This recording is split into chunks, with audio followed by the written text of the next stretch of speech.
Okay, the car started, but it didn't start about an hour or so ago. So my wife was running an errand, the car drove fine, went inside, comes back out, car won't start, won't do anything, not making any noises, couldn't even open the back lift gate, so it had no power. So from the parking lot, she had to use a jump starter to jump start this vehicle. So I want to show you how to use the Noco GB40 boost. All the Noco products are going to be similar, and even other brands are going to be similar. Alright, so the battery is located here, and it goes under all this stuff. And so I'm going to put a link in the description to other videos I made where I take the negative battery terminal, which is under here somewhere, and I extend it out to come out right here. This doesn't cost very much money. You're basically just extending it out to be right there. So then to jump start it, instead of it being an issue where you have to take off this and this in a parking lot or whatever, you don't have to do any of that. So this is your positive. You just lift up on that. It's just a plastic connector, doesn't take any tools to lift up, and then you will find the positive terminal, and then this acts as your negative terminal. So red for positive, black for negative. So what we keep in all of our vehicles is, I'll put links to this in the video description. Highly recommend these.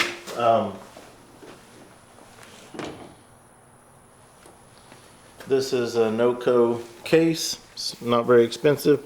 I put that in there. I'll put links to that. And then this is the GB40 Noco boost. And so you have this nice little carry sack. It's put together because my wife used it. And so basically everything kind of neatly packs in here like this, and then these cables go up in this pocket along with this powered plug in case you need it. This is how you charge it with like a USB when you want to charge it up. So it stores neatly in the back of the vehicle. So my wife gets it out of the back. She had to climb through and reach over because the back hatch wouldn't open. So then all you do, you might want to just like leave this in the seat so you don't lose anything. Like I said, it's got that little power adapter, so I don't want to lose that down in my engine. So I would open this up in the vehicle on a seat.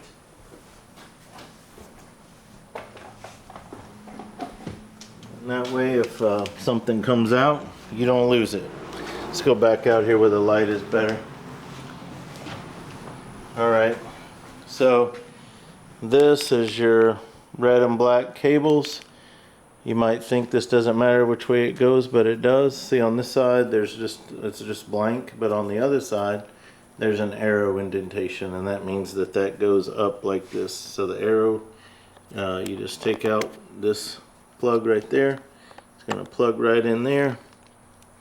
Just plugs in a little bit, and then what she was able to do was hook the red clamp on there and the black clamp on there, and you just want to make sure you're not touching other things. So make sure you're not touching other metal, and then she hit this button to turn it on, and it starts ramping up and clicking.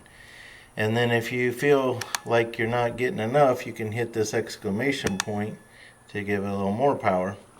And then you just want to set this somewhere where it's stable, where it's not going to fall into your engine when you start it. You get in a car, you start it, it started up. We're not going to use it now because it started for us. And then after your car starts, you get out of the car, you shut it off right here because it'll still be on. And then you'll just disconnect your cables, and then you'll move this away from your engine bay, put it back in your car, And then you just want to remember this plastic piece here that you bent backwards, and you will close that. Okay, close your hood, drive away. Now remember, when you have a dead battery, we were fortunate that the vehicle started. I didn't think it started up quickly though. I thought it hesitated just a little bit. So I'll probably have a bad battery. Haven't determined that yet. But just keep in mind, if you shut the car off, it may not start back up again, and you have to keep doing this every time. So if that's you and you don't change your own battery or whatever, you might drive directly to an auto parts store and make sure they have your battery before you shut it off, and go ahead and just have them change it out for you in the parking lot. Well, I wanted to take a look at it, so I just had her drive home, and I had her back in the garage to make this more easily accessible for me to work on. And so now I want to do a couple of tests on the battery, just to confirm that I think it's bad, and then I'm going to go buy a battery and change it out. So I'm going to make a separate video, or a longer video just on that whole process. But I'm going to cut this one short because I just want to show how to use the Noco boost on a short video. So thank you for watching. Look for links in description on how to do this terminal extension right here. And also I'll put links to how to change out the battery. Alright, so we had a car that wouldn't start. We had to jump start it with the Noco GB40 booster. And now we're going to check the battery with this Ancel battery testers. So here's our positive plastic piece. We're going to pick that up, fold it back.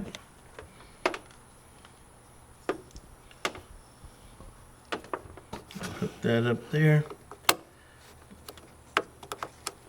Okay, and then over here I have a video where I made where instead of taking all this off to get to the negative, I can hook it up right here. That powers this unit. I want to do a quick test. Enter, exit, down and up. 4 buttons. Enter. Quick test. I will look on my phone. See what I know. This is a 70 amp hour. So 70 amp hour. I'm going to hit enter. Okay, that's it. 70 amp hour. That wasn't so bad. So whatever battery you have, if you look it up on the internet, it's going to have that.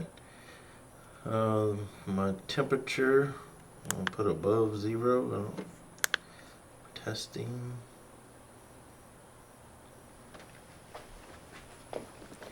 Healthy, 16%. That doesn't seem healthy. The charge is 26%. It says replace, okay? So that's the confirmation we were looking for. We're not wasting our money. It says to replace the battery. It only has 16% health. Okay, so that's the confirmation I was wanting. I don't want to waste money. Batteries are expensive. And so now we're going to replace the battery. Alright, so we're getting ready to change out the battery on our 2019 Honda Pilot. So if you can come on in here, you'll see the first thing you're going to notice is the placement of the battery. It's right here and it goes under all this. So not a fun battery to replace, but we're going to show you how to do it. So let's get started. First thing we're going to do takes no tools. This is all one piece. It's held in by clips underneath that you can't see. So I just start at one end, just pull up. Just kind of come over to the middle. You notice the hood latch kind of would catch if I were to try to pick that up. So I just stop there and then I go over here and start. And I meet in the middle.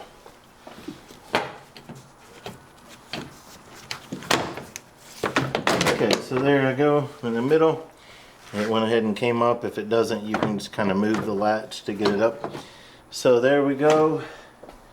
Gonna set this aside. When you go buy a new battery, there's something called a core charge, and so I don't know how much that is. I can't remember, but it's a charge they put on top of the battery price to get you to bring back your bad battery, so you have to make a second trip. So if I was just going and I said I want to get this battery, and then I brought it home and changed it out, then I would have to make a separate trip to the parts store to get my core charge refunded. So what I'm doing, and if you don't have an extra vehicle, you would just have to do this in the parking lot of the auto parts store. But what I'm doing is I'm gonna take out the old battery, take it with me to go buy the new one, so I get my core refund instantly, so I don't have to go back, and then I'll bring my new battery back and put it in. So I'm gonna put everything inside my garage so I can close it when I'm gone. So once we have that out of the way, the next issue is this air box, and not up here but right here. So I can leave this in, but I need to take those out. Mine has a Phillips head screw, so you want to be careful not to drop these. Don't want them going inside the air box. So I just kind of loosen those. So that one loosened normally, allowed me to, I think I'm remembering on these that even though like I'm getting a screw out, I think this plastic ring can come out and fall out. So what I'm going to do to be real careful, I'm going to set my screws aside, and then when we pick this up with our fingers, we're going to be careful because I think these will be loose and they can fall. So let's just watch if that's true. I'm going to kind of hold them down. Yep. So I'm holding them down while I'm separating it.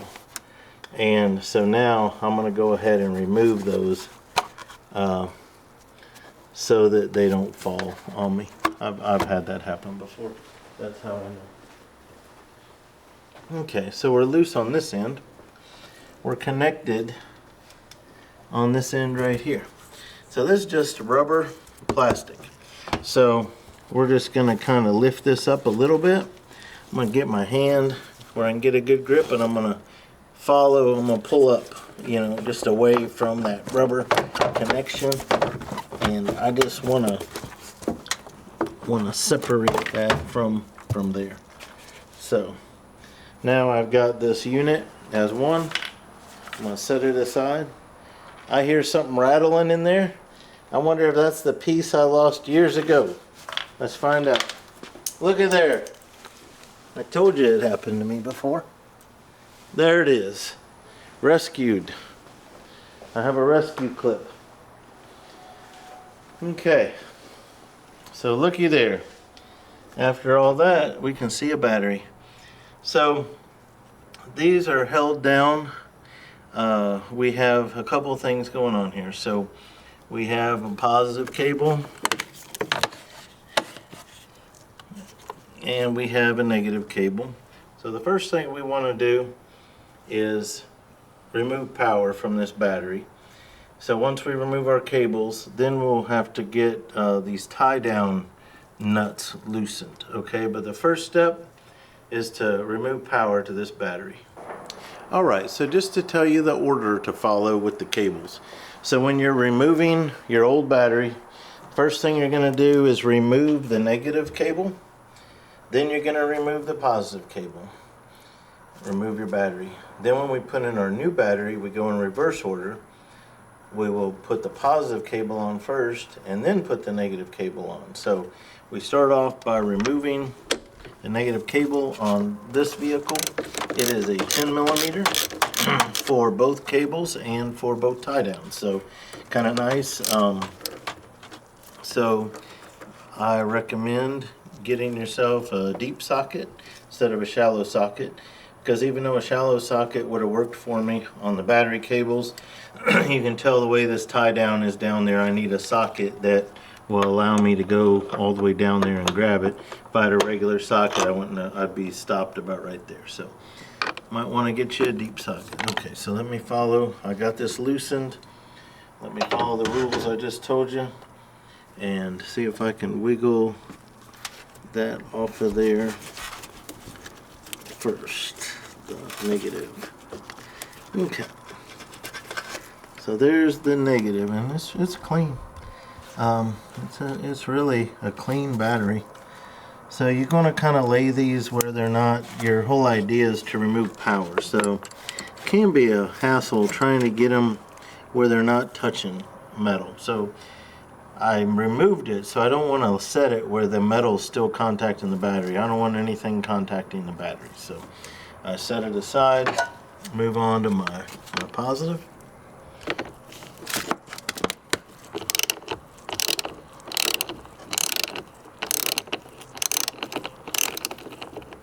Okay, just gonna wiggle that. See if I can get that off of there. Okay. Let's kind of set that down there.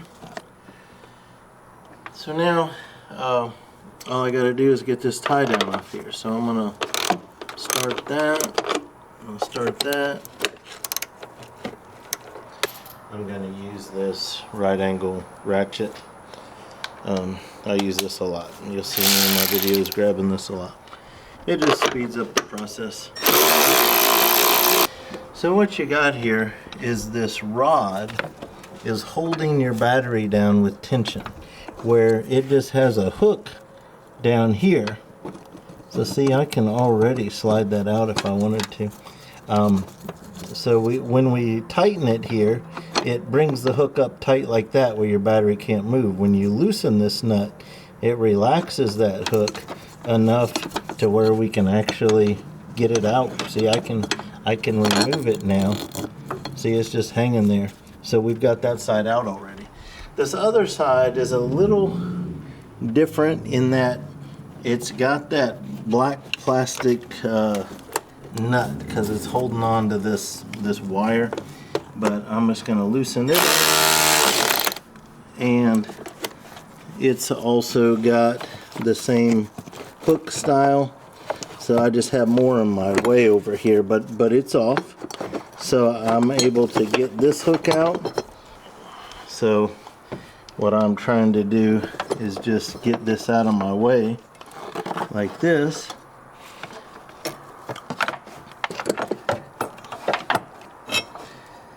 Enough for me to lift this out of there. So like I said, these are heavy. That's a little awkward. I think what I'm going to do is get a little step stool, see if I can lift it up and rest it on here, and then get down on the floor and grab it. Sometimes when you're vertically challenged, you got to be creative. Alright. Okay, this has a black plastic cover that is not part of the battery right here.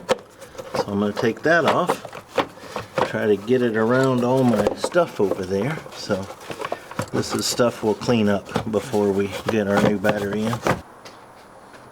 Oh, and it says right here what you need. That's nice. So it has all this information to tell you what Honda wants you to put back in there.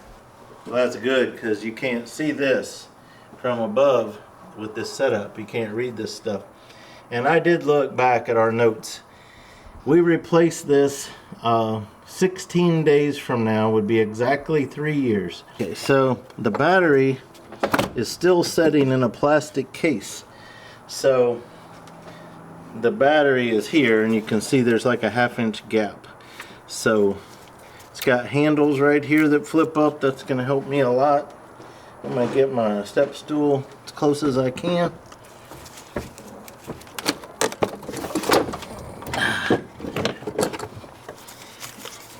Have to maybe rotate it. There we go.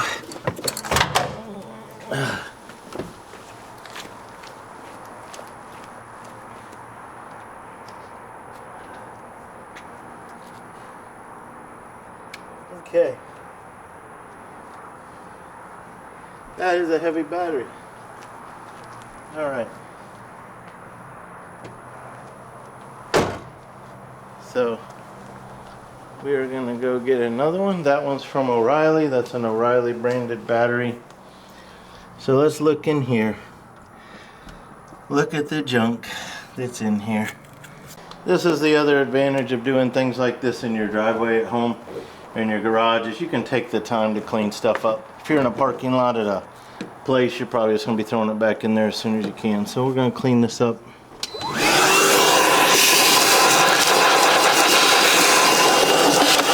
Alright, so I'm just going to show you a little container I have that has battery related items in case they're helpful. I'll put links in the description. This is a can of battery cleaner. This is if you have a bunch of corrosion on your battery, a bunch of nasty stuff that needs to be cleaned off. If you do that, make sure you wear an eye protection, skin protection, and don't do it on any of your surfaces like your driveway or garage. You want to be like on blacktop or gravel, because you're gonna use that, you're gonna brush it, you're gonna hose it off, and it's gonna stain any kind of concrete. So, but that's how you get off like rust and stuff. Some of these other things I'll get into when we put the new battery in.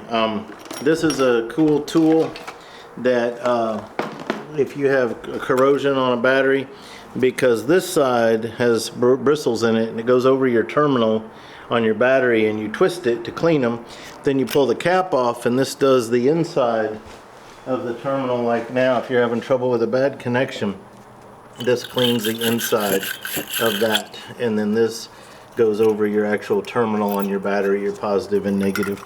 So I'll put links in the description to that, and since it's only a couple items, I'll just show you real quick. So what we do when we put the new battery on, these are only like $1 or something. A couple of battery terminal protectors we put on over the terminals, and we put some dielectric grease on the terminals. This prevents buildup, and I just have like a brass brush to clean. And so these terminals and the battery itself were amazingly clean. Like for 3 years of use, has zero corrosion. So anyway, if you want to just look inside here, this is what we're left with. We have our battery out. We went ahead and cleaned those with that brush anyway, even though they look clean. I rubbed the outside with the brass brush. I used the tool on the inside of that connection just to make sure it's completely clean. And then when we get our new battery, we'll be ready to go. So we're gonna go and take this old one to the O'Reilly and swap out for a new battery. Alright, so we just got back from O'Reilly Auto Parts. Tell you about our experience there. So I had already known from my records that this battery had a 3-year warranty, and that I was 16 days from that warranty expiring. It has 16 days left. So I thought that, 16 days out of a 3-year prorated warranty, I thought I'd get a few bucks credit on the next battery. So I go in there, and they said they started getting a new battery and everything. They tested it, went to get the new battery, give me a receipt with a $0 balance. So it's not prorated. So if it goes out within that warranty period, they actually give you a new battery free of charge. So since I was only within 16 days left on my warranty, they said this new battery is free, and I saw on the receipt that it said 4-year warranty, and I was like, oh, this has a 4-year warranty? I thought it was a 3-year warranty. And they said, well, when you bought your battery, it was a 3-year warranty, but since they have upped it up to 4-year warranty. And I also noticed they had upped the cold cranking amps quite a bit since the last one I purchased. So they said that if I was buying a new battery, I would have a 4-year warranty, but since this was a free replacement of a battery that had a 3-year replacement, and I had used all but 16 days on it, they said this battery only have a 90-day warranty, which takes me well past the initial 3-year warranty. But that's super encouraging, because in the future, knowing that you get a 4-year warranty and that it's a free replacement, that's an excellent deal. So props to O'Reilly for standing behind that. So this is a Super Smart Super Start Platinum AGM, which is an O'Reilly brand. This thing we took out earlier, the cover tells us what this takes, that it's a group size 48, and that's found here. That it's 12 volt, that's found there. That it's a 70 amp hour, that is critical to get a 70 amp hour. and that you want at least 620 cold cranking amps. Well, I noticed that this one is up to 760. So it has risen since the last one I bought, so that's good. I'll probably just have my wife set down the video camera, hold these things back for me, and set it in there. Alright, that thing's very heavy and awkward, so be careful.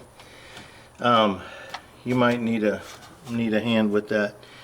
So anyway, my wife definitely needed to hold those things out because it's too heavy to finagle with. You need that wide open. So I lifted mine up here. I gently set it up here, got up on my little step stool, and then just, you know, kind of heaved it in there. But it's heavy and awkward. Okay, now it's loose. Let's try a little screwdriver.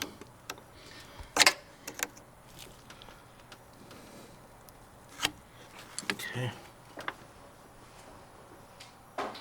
Maybe I should have removed those when I was out of the vehicle, and I could have pried it from the base of the terminal. So anyway, I'm going to take this dielectric grease right here. This is a special grease for electrical components, so you make sure if you use it that it's dielectric. Put a little bit, usually on lubricants like grease. Do a small amount, not a large amount. So all we're doing is putting a film on all the metal on the post. I'm going to do both of these posts. So covering all the metal. It's the film, so prevent corrosion, helps conductivity. Again, small amount. Now I'm going to do the inside and of these terminals. So just taking my finger, rubbing the inside of that, and put a small coat on the outside to prevent corrosion.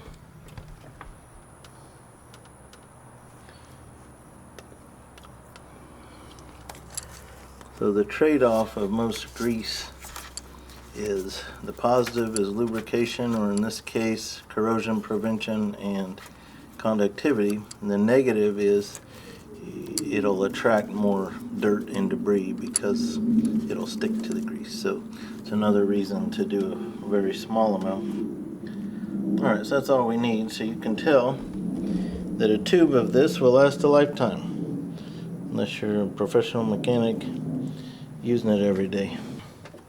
So now that we got those ready, we're going to put these protectors on there. They have a punch out in case your terminal is too fat. You can punch out a circle to make these bigger. But these are the right size for our terminals. Alright, so one thing to remember. Before you do the tie downs or the terminals, put the plastic cover back on. This plastic cover right here that most batteries don't have, but this one does. So put the cover on first. We have our tie downs where all we've done is we haven't tightened anything. So we got our tie downs in place on both sides, but we have not tightened them. I put my, I want to leave this negative off of there actually. And I'll even leave the positive off until I get my tie downs done. So again, I took off the electrical with the plastic nut so that I can tighten this metal nut on the tie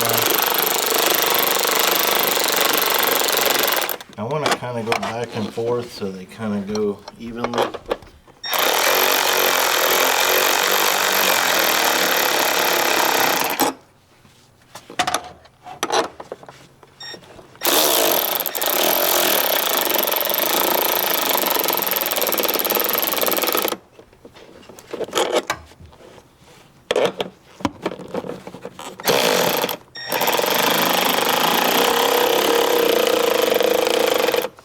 Okay, we'll be getting close.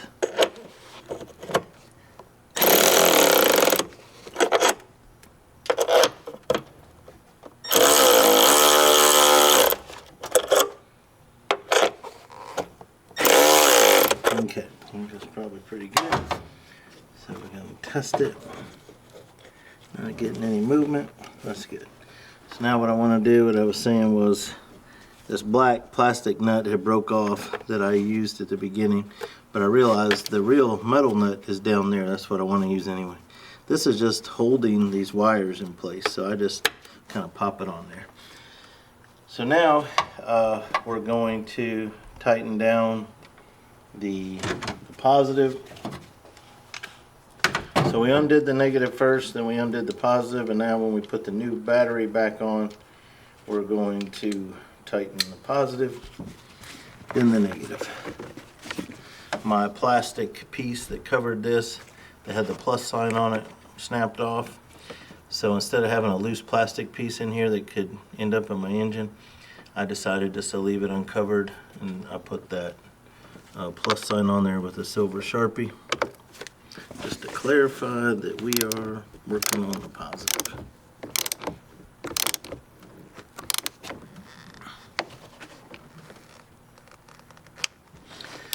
Okay, now I want to tighten the negative.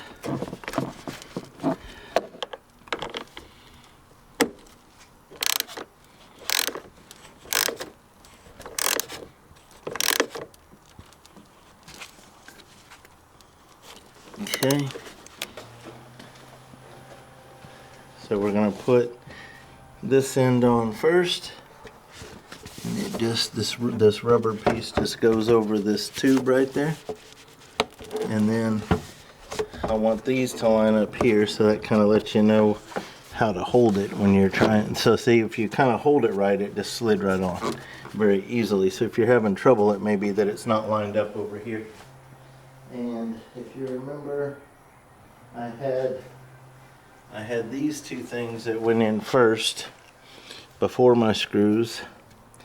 Yours may have been left in there. I just took mine out because I didn't want to lose them. But they can stay in there as long as they stay put. I kind of hold it in place.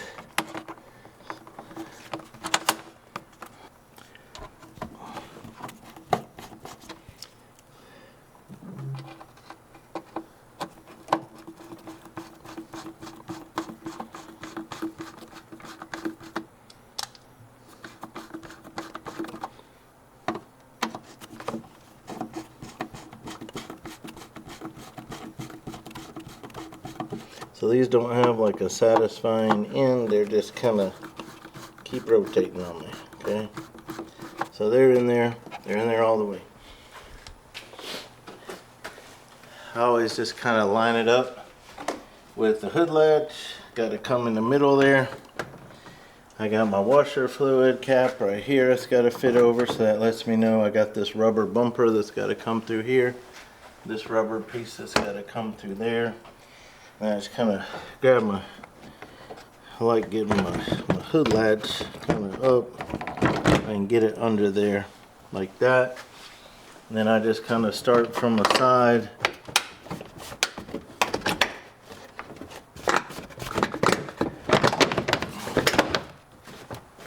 And I just kind of start popping them in like that. And I go over to this side and I meet in the middle again. Alright. Okay, so then I just kind of at the end, I just kind of go back over it. Make sure I didn't miss any of the clips because you can't see where they're at underneath. So you just kind of rub, you'll hear it click. Alright, so that is done. Got all our tools. Alright.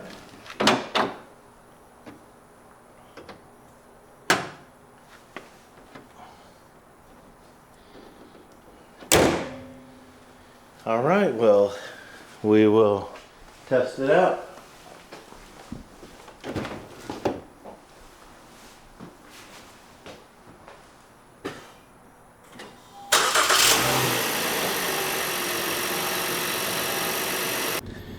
Okay, we just changed our battery and we started it up and just wanted to show you everything. So this popped up. System has lost power. Push and hold the power button for more than 2 seconds to enable the system. That's this button right here. Push the button. Okay, disclaimer. Okay. All right. Over here, this popped up.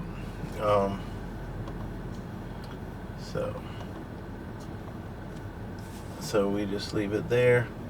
All right, so we don't have any error messages, no lights. This is all back to normal.